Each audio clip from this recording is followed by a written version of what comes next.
ఓం నమో నారసింహాయ. సింహగిరి శ్రీచందనం ఛానల్కి స్వాగతం. ప్రపంచీకరణ, ఆధునిక జీవన విధానం మనిషిని ఆర్థికంగా పెంచేయేమో కానీ ఆరోగ్యపరంగా పాతాళానికి దించేసాయని అనిపించక మానదు ఈ ప్రాంతాన్ని సందర్శిస్తే. శబల భోజనాల పండుగ పేరుతో సేవ్ సంస్థ సింహాచలం గోశాలలో 5 రోజులుగా నిర్వహిస్తున్న కార్యక్రమం నిజంగా పండగ వాతావరణాన్ని తలపించింది. ఆధునిక ఆహారపు అలవాట్లు, జీవన విధానంతో మనిషి ఆరోగ్యపరంగా ఎంత నష్టపోతున్నాడో ఆలోచింపచేసేలా జరిగింది ఈ వేడుక. 70-80 దశకాల్లో పుట్టిన ప్రస్తుత తల్లిదండ్రులు తమ చిన్నప్పటి జీవనంలో మిళితమైన వస్తువులు, ఉత్పత్తులను ప్రదర్శనలో తమ పిల్లలకు చూపించాల్సిన దుస్థితిని గురించి ఆలోచనలో పడకమానరు. సనాతన జీవన విధానానికి దూరం కావడమే నేటి కాలంలో పెరుగుతున్న అనారోగ్యాలకు మూలమన్న వాస్తవాన్ని ఈ ప్రదర్శన రుజువు చేసింది. మన పూర్వీకుల జీవనశైలిని పాటిస్తే 10 సంవత్సరాల కాలంలోనే మన ముందు తరాలకు చక్కని ఆరోగ్యాన్ని అందించవచ్చు అనే సంకల్పంతో సేవ్ ఫౌండేషన్ చేస్తున్న ప్రయత్నానికి సలాం చెప్పక తప్పదు. ప్రకృతితో మమేకమై జీవించడమే అసలైన వికసిత్ భారత్ అనే విషయాన్ని పాలకులు గుర్తించాలని ప్రకృతి వ్యవసాయ సాధకులు, సేవ్ సంస్థ వ్యవస్థాపకులు విజయరామ్ అన్నారు. పూరి జగన్నాథ్ దేవాలయంలో దేశీయ పద్ధతిలో పండించిన పంటలతో వండిన ప్రసాదాన్నే నైవేద్యంగా పెడతారు. కానీ మన తిరుపతి వెంకటేశ్వరుడికి మాత్రం సైంటిస్టులు తయారు చేసిన విత్తనాలతో వండిన ప్రసాదాన్ని పెడుతున్నాం. ఇది భగవంతుడు స్వీకరించడు. ఇప్పటికైనా సహజ పద్ధతిలో దేశీయ గో ఆధారితంగా సనాతన వంగడాలతో పండించిన పంటతో ప్రసాదం తయారు చేసేలా చర్యలు తీసుకునే విధంగా పాలకుల దృష్టికి తీసుకువెళ్లాలని సభకు ముఖ్య అతిథిగా వచ్చిన ఆంధ్రప్రదేశ్ రాష్ట్ర సలహాదారు మల్లికార్జునరావుకు విజయరామ్ విజ్ఞప్తి చేశారు. అంటే 8 ఏళ్ళ నుంచి మనం తినిపించేది ఏంటంటే సైంటిస్ట్ తయారు చేసిన హైబ్రిడ్ విత్తనాన్ని మనం తినిపిస్తున్నాం. ఇది స్వామి స్వీకరించడు. ఇది ప్రభుత్వం దృష్టి తీసుకెళ్తానికి మీ వల్లే అవుతుందండి. ఆయన వింటారు, తీసుకెళ్లే వాళ్ళు సరిగ్గా లేక ఈ పాటలు జరుగుతున్నాయి.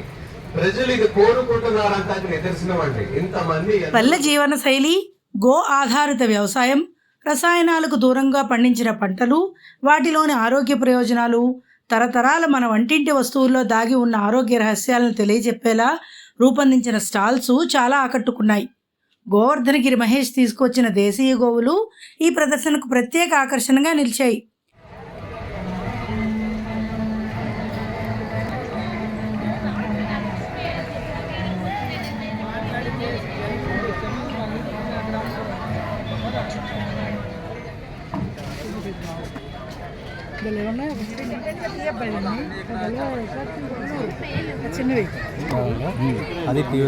గో ఆధారిత వ్యవసాయ పద్ధతుల్లో దేశీయ వంగడాల ద్వారా పండించిన పంటలతో సాంప్రదాయ పాత్రల్లో వంటలు చేసి అద్భుత రుచి అంటే ఇది కదా అనిపించేలా వేలాది మందికి వడ్డించారు. 30 ఏళ్లు పైబడిన వారు తమ చిన్నప్పటి ఆహార పదార్థాల రుచులను, ఆ వాసనలోని స్వచ్ఛతను గుర్తు చేసుకుని ఆహా అనుకున్నారు. దేశీయంగా పండించిన పప్పు దినుసులు, బియ్యం, ముఖ్యంగా నూనెలు గానుగులో తీసే విధానం యువతకు ఆశ్చర్యం కలిగించింది. తేనె, చిరుధాన్యాలు, సాంప్రదాయ విధానంలో పండించిన వ్యవసాయ ఉత్పత్తులను కొనుగోలు చేయడానికి జనం పోటీ పడడం నిర్వాహకులకు ఆనందం కలిగించే విషయమే.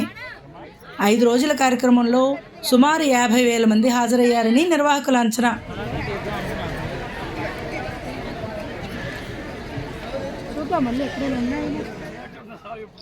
ఈ పండుగలో పలువురు రాజకీయ అధికార ప్రముఖులు పాల్గొని తమ అభిప్రాయాలను వ్యక్తం చేశారు.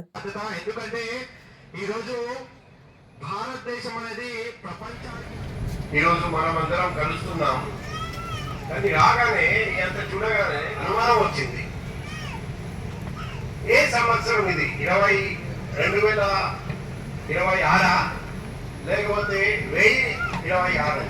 అదే పరిస్థితి మనం ఈరోజు సృష్టించగలిగితే అందరూ 100 సంవత్సరాల వరకు బతకగలుగుతారు. అది కూడా ఆరోగ్యంగా, మానసికంగా, శారీరకంగా ఆరోగ్యంగా బతకగలుగుతారు. సఫలమైన మనకు మార్గం చూపిస్తుంది. నిజంగా ఇది పండగే, ప్రకృతి పండగ. ప్రకృతిని దగ్గరికి మరింత మనల్ని దగ్గరగా తీసుకెళ్లేటటువంటి పండుగ. వేల సంవత్సరాలకు వెళ్తే సంపద అంటే గో సంపద. వాటితో అందుకే వాగాయడానికి వెళ్ళేవాడు అనేవారు.